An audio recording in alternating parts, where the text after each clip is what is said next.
was a Saturday afternoon in May, and I suddenly realized that the next day was Mother's Day, and I hadn't gotten anything for my mom. So I started thinking about what should I get my mom for Mother's Day. I thought, well, why don't I make her an interactive Mother's Day card using the Scratch software that I'd been developing with my research group at the MIT Media Lab. We developed it so that people could easily create their own interactive stories and games and animations, and then share their creations with one another. So I thought this would be an opportunity to use Scratch to make an interactive card for my mom. Before making my own Mother's Day card, I thought I would take a look at the Scratch website. So over the last several years, kids around the world, ages 8 and up, have shared their projects. And I thought, well, I wonder if of those 3 million projects, whether anyone else has thought to put up Mother's Day cards. So in the search box, I typed in Mother's Day, and I was surprised and delighted to see a list of dozens and dozens of Mother's Day cards that showed up on the Scratch website, many of them just in the past 24 hours by procrastinators just like myself. So I started taking a look at them. I saw one of them that featured a kitten and her mom and wishing her mom Happy Mother's Day. And the creator very considerately offered a replay for her mom. Another one was an interactive project where when you move the mouse over the letters of Happy Mom Day, it reveals a special Happy Mother's Day slogan. In this one, the creator told a narrative about how she had Googled to find out when Mother's Day was happening. And then once she found out when Mother's Day was happening, she delivered a special Mother's Day greeting of how much she loved her mom. So I really enjoyed looking at these projects and interacting with these projects. In fact, I liked it so much that instead of making my own project, I sent my mom links to about a dozen of these projects. And actually, she reacted exactly the way that I hoped that she would. She wrote back to me and she said, "I'm so proud to have a son that created a software that allowed these kids to make Mother's Day cards for their mothers." So my mom was happy, and that made me happy. But actually, I was even happier for another reason. I was happy because these kids were using Scratch just in the way that we'd hoped that they would. That as they created their interactive Mother's Day cards, you could see that they were really becoming fluent with new technologies. What do I mean by fluent? I mean that they were able to start expressing themselves and to start expressing their ideas. When you become fluent with language, it means that you can write an entry in your journal or tell a joke to someone or write a letter to a friend. And it's similar with new technologies. By creating these interactive Mother's Day cards, these kids were showing that they were really fluent with new technologies. Now, maybe you won't be so surprised by this because, a lot of times people feel that young people today can do all sorts of things with technology. All of us have heard young people referred to as digital natives. But actually, I'm sort of skeptical about this term. I'm not so sure we should be thinking of young people as digital natives. When you really look at it, how is it that young people spend most of their time using new technologies? You often see them in situations like this or like this. And there's no doubt that young people are very comfortable and familiar browsing and chatting and texting and gaming. But that doesn't really make you fluent. So young people today have lots of experience and lots of familiarity with interacting with new technologies, but a lot less so of creating with new technologies and expressing themselves with new technologies. It's almost as if they can read but not write with new technologies. And I'm really interested in seeing how can we help young people become fluent so they can write with new technologies. And that really means that they need to be able to write their own computer programs or code. So increasingly, people are starting to recognize the importance of learning to code. In recent years, there have been hundreds of new organizations and websites that are helping young people learn to code. You look online, you'll see places like Code Academy and events like Coder Dojo and sites like Girls Who Code or Black Girls Code. It seems that everybody is getting into the act. You know, just at the beginning of this year, at the turn of the new year, New York City Mayor Michael Bloomberg, made a New Year's resolution that he was going to learn to code in 2012. A few months later, the country of Estonia decided that all of its first graders should learn to code. And that triggered a debate in UK about whether all the children there should learn to code. Now, for some of you, when you hear about this, it might seem sort of strange about everybody learning to code. When many people think of coding, they think of it as something that only a very narrow subcommunity of people are going to be doing. And they think of coding looking like this. And in fact, if this is what coding is like, it will only be a narrow subcommunity of people with special mathematical skills and technological background that can code. But coding doesn't have to be like this. Let me show you about what it's like to code in Scratch. So in Scratch, to code, you just snap blocks together. In this case, you take a move block, snap it into a stack, and those stacks of blocks control the behaviors of the different characters in your game or your story. In this case, controlling the big fish. After you've created your program, you can click on Share and then share your project with other people so that they can use the project and start working on the project as well. So, of course, making a fish game isn't the only thing you can do with Scratch. Of the millions of projects on the Scratch website, there's everything from animated stories to school science projects to anime soap operas to virtual construction kits to recreations of classic video games to political opinion polls to trigonometry tutorials to interactive artwork and, yes, interactive Mother's Day cards. So I think there's sort of so many different ways that people can express themselves using this, to be able to take their ideas and share their ideas with the world. And it doesn't just stay on the screen. You can also code to interact with the physical world around you. Here's an example from Hong Kong where some kids made a game and then built their own physical interface device and had a light sensor. So the light sensor detects the hole in the board, so as they move the physical saw, the light sensor detects the hole and controls the virtual saw on the screen and saws down the tree. We're going to continue to look at new ways of bringing together the physical world and the virtual world and connecting to the world around us.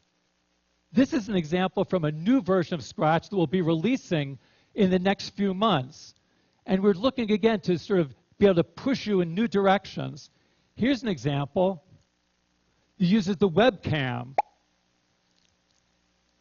And as I move my hand, I can pop the balloons, or I can move the bug. So it's a little bit like Microsoft Connect, where you interact with gestures in the world. But instead of just playing someone else's game, you get to create the games. And if you see someone else's game, you can just say, see inside, and you can look at the stacks of blocks that control it. So there's a new block that says how much video motion there is. And then if there's so much video motion, it will then tell the balloon to pop. The same way that this uses the camera to get information into Scratch, you can also use the microphone. Here's an example of a project using the microphone. So I'm going to let all of you control this game using your voices.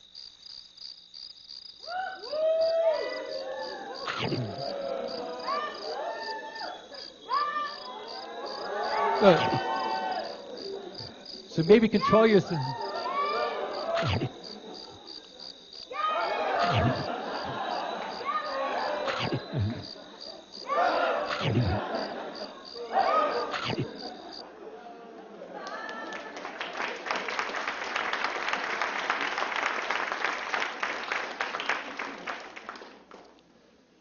As kids are creating projects like this, they're learning to code, but even more importantly, they're coding to learn. Because as they learn to code, it enables them to learn many other things, opens up many new opportunities for learning.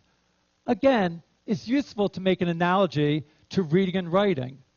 When you learn to read and write, it opens up opportunities for you to learn so many other things. When you learn to read, you can then read to learn. And it's the same thing with coding. If you learn to code, you can code to learn. Now, some of the things you can learn are sort of obvious. You learn more about how computers work, but that's just where it starts. When you learn to code, it opens up for you to learn many other things. Let me show you an example. Here's another project, and I saw this when I was visiting one of the computer clubhouses. These are after-school learning centers that we help start that help young people from low-income communities learn to express themselves creatively with new technologies. And when I went to one of the clubhouses a couple of years ago, I saw a 13-year-old boy who was using our Scratch software to create a game, somewhat like this one. And he was very happy with his game and proud of his game.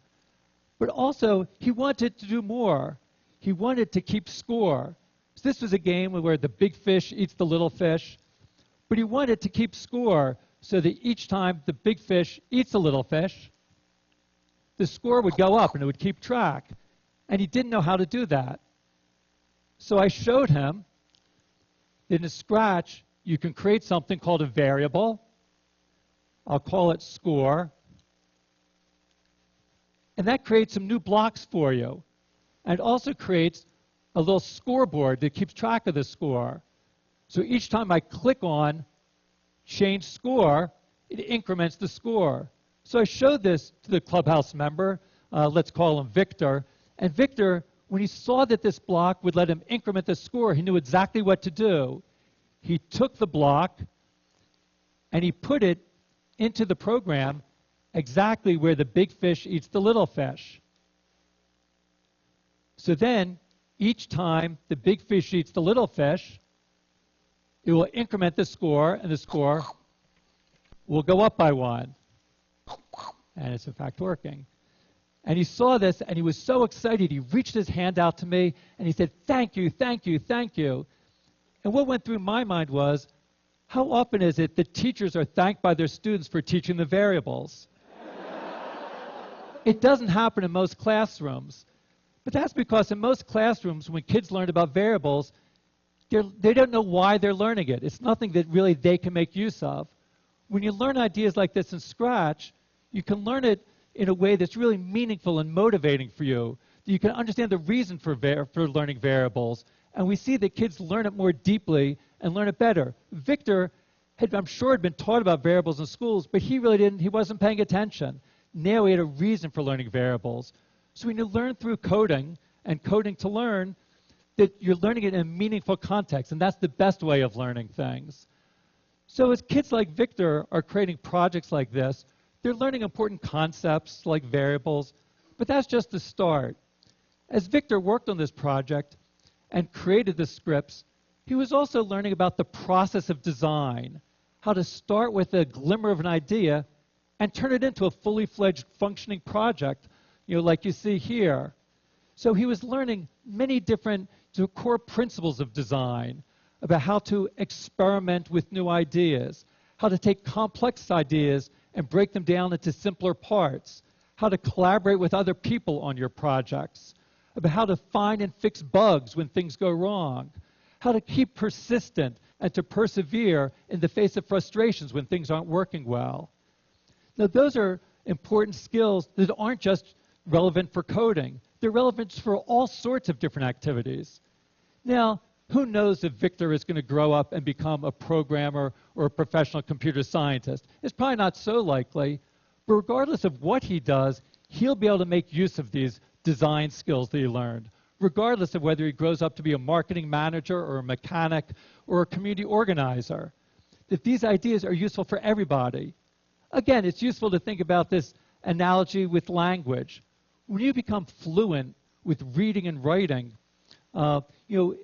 it's not something that you're doing just to become a professional writer. Very few people will become professional writers, but it's useful for everybody to learn how to read and write. Again, the same thing with coding. Most people won't grow up to become professional, computer scientists or programmers, but those skills of thinking creatively, reasoning systematically, working collaboratively, skills you develop when you code in Scratch are things that people can use no matter what they're doing in their work lives. And it's not just about your work life. Coding can also enable you to express your ideas and feelings in your personal life. Let me end with just one more example. So this is an example that came from after I had sent the Mother's Day cards to my mom. She decided that she wanted to learn Scratch. So she made this project for my birthday and sent me a happy birthday Scratch card. Now, this project is not going to win any prizes for design, and you can rest assured that my 83-year-old mom is not training to become a professional programmer or computer scientist. But working on this project enabled her to make a connection to someone that she cares about, and enabled her to keep on learning new things and continuing to practice her creativity and developing new ways of expressing herself. So, as we take a look and we see that Michael Bloomberg is learning to code, all of the children of Estonia learn to code, even my mom has learned to code, don't you think it's about time that you might think about learning to code? If you're interested in giving it a try, I'd encourage you to go to the Scratch website at scratch.mit.edu and give a try at coding. Thanks very much.